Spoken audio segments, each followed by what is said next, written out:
भारतीय नौसेना ने naval collaborative combat air vehicle बनाने के लिए बेंगलुरु स्थित company new space research and technologies को कॉन्ट्रैक्ट देकर इतिहास रच दिया है। यह मानवरहित विमान नौसेना के मौजूदा मिग-29 के लड़ाकू विमानों और आने वाले राफेल एम विमानों का पूरक होगा। यह एनआरटी के अभिमन्यु मल्टी मिशन मानवरहित टीमिंग अवधारणा पर आधारित है। यह भारतीय सेना और स्थानीय व्यवसाय के बीच पहला बड़ा समझौता है। प्रधानमंत्री नरेंद्र मोदी ने 2018 में आईडेक्स की शुरुआत की, जिसका लक्ष्य भारतीय सेना को अत्याधुनिक तकनीकों तक पहुंच प्रदान करना था। कॉन्ट्रैक्ट के लिए प्रतिस्पर्धा करने वाली कई भारतीय निजी क्षेत्र की फर्मों में से एनआरटी को चुना गया। अभिमन्यु एक कम नजर आने वाला हल्का प्लेटफॉर्म है, जिसका इस्तेमाल भारतीय नौसेना के लड़ाकू विमानों के साथ मिलकर किया जाना है। हालांकि यह हिंदुस्तान एरोनॉटिक्स लिमिटेड के वॉरियर सीसीए जैसा दिखता है, अभिमन्यु को विशेष रूप से नौसैनिक मिशनों के लिए डिजाइन किया गया है और इसके हल्के और छोटे होने की उम्मीद है। अपने मॉड्यूलर डिजाइन के कारण एनआरटी के अभिमन्यु का इस्तेमाल कई तरह के कार्यों के लिए किया जा सकता है, जिसमें हमला मिशन, इलेक्ट्रॉनिक वॉरफेयर और निगरानी शामिल हैं। सूत्रों के अनुसार एनसीसीएवी को त्वरित उत्पादन क्षमताओं और कॉस्ट इफेक्टिवनेस और स्पेंडिंग पावर को ध्यान में रखकर बनाया जा रहा है।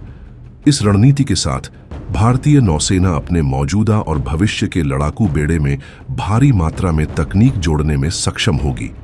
अभिमन्यु को एक नेटवर्क प्लेटफॉर्म बनाने का इरादा है, जो command and control node, effector और सेंसर के रूप में काम कर सकता है। इस नेटवर्क दृष्टिकोण का लक्ष्य एक ऑपरेशनल फ्रेमवर्क प्रदान करना है जो अडेप्टेबल और स्केलेबल है, ताकि इसमें भविष्य के प्लेटफॉर्म, तकनीकी प्रगति और ऑपरेशनल कंसिडरेशंस को आसानी से शामिल किया जा सके। सौदे की जानकारी रखने वाले एक अधिकारी के अनुसार इन मानव रहित वाहनों का उद्देश्य मानव लड़ाकू विमानों को बदलने के बजाय फोर्स मल्टीप्लायर के रूप में कार्य करें। कमांडर के अनुसार ये सिस्टम भारतीय वायुसेना और नौसेना को स्क्वाड्रन की कमी को दूर करने, लागत प्रभावी ढंग से संचालन को आधुनिक बनाने और चीन जैसे समकक्ष विरोधियों के खिलाफ सुरक्षा को मजबूत करने में मदद कर सकते हैं। अभिमन्यु की क्षमता को प्रदर्शित करने के लिए हिंद महासागर क्षेत्र में बढ़ते तनाव से जुड़े एक हाइपोथेटिकल सिनेरियो को प्रस्तुत किया गया। ड्रोन दुश्मन की रिकॉनेसेंस कोशिशों को इंटरप्ट करने और इनिशियल वार्निंग देने के लिए अपने उन्नत सेंसर और इलेक्ट्रॉनिक युद्ध क्षमताओं का उपयोग करते हुए एक डिकॉय के रूप में कार्य करते हैं। वे अनमैन्ड एयरक्राफ्ट के लिए अतिरिक्त मिसाइल भी ले जाते हैं, जिससे उनकी मारक क्षमता और धीरज बढ़ता है। उन्होंने इस बात पर भी जोर दिया कि वॉरियर और अभिमन्यु जैसे स्वदेशी कार्यक्रमों को प्राथमिकता देने से एआई इनोवेशन को बढ़ावा मिलेगा, हवाई युद्ध क्षमताओं में वृद्धि होगी और भारत को ऑटोनोमस मिलिट्री टेक्नोलॉजी में लीडर के रूप में स्थापित करते हुए अपनी क्षमता अंतर को पाटने में मदद मिलेगी। इसके अलावा अभिमन्यु का उपयोग उच्च मूल्य वाले लक्ष्यों पर कमिकाजे हमलों और दुश्मन के युद्ध पोतों के खिलाफ कोऑर्डिनेटेड हमलों में किया जा सकता है।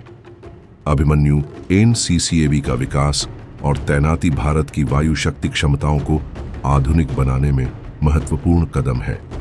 भारत लोकल टेक्नोलॉजी और इनोवेशन का उपयोग करके अपनी रक्षा स्थिति और स्ट्रेटेजिक ऑटोनॉमी को मजबूत करना चाहता है। एनआरटी के साथ भारतीय नौसेना का समझौता भविष्य के सैन्य निजी क्षेत्र के सहयोग के लिए एक टेस्ट केसेस के रूप में कार्य करता है, जिसमें समान कार्यक्रमों के लिए मार्ग प्रशस्त करने की क्षमता है। अभिमन्यु एनसीसीएवी का half scale model aero India 2025 में प्रदर्शित किया जाएगा, जहां भारतीय नौसेना और न्यू स्पेस द्वारा समझौते की आधिकारिक घोषणा किए जाने की उम्मीद है।